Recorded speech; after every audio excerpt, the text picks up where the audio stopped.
Los sonidos ja, ji, ju se escriben con Q. Ejemplo: jaja, abismo, jajuy. Frota, del verbo frotar. Jura, yerba. Jutu, bocio. Hui, cuy. Jicutay, apura. Jupa, basura. Jutju, menudo. El sonido suave de la J, como se pronuncia en inglés house, se escriben con H. Ejemplo: Juk, uno. Hampi, remedio. Jucha, pecado. Jamuy, retorna. Hamka, cancha.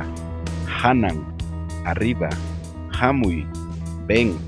Happy, agarra. Jarkay, ataja.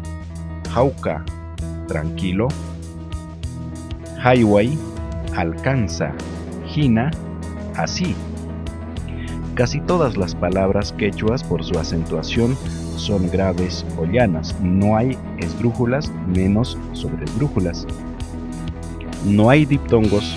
Los de la pronunciación se disuelven con la W y la Y. Ejemplo: uaira, guaira. Viento. Uiji, uiji. Lágrima. Iu, yuyu. Verdura. Aicha, aicha. Carne. Ruiru, ruiru. Redondo.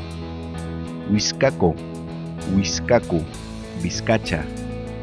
Iaicuy, iaicuy. Entra.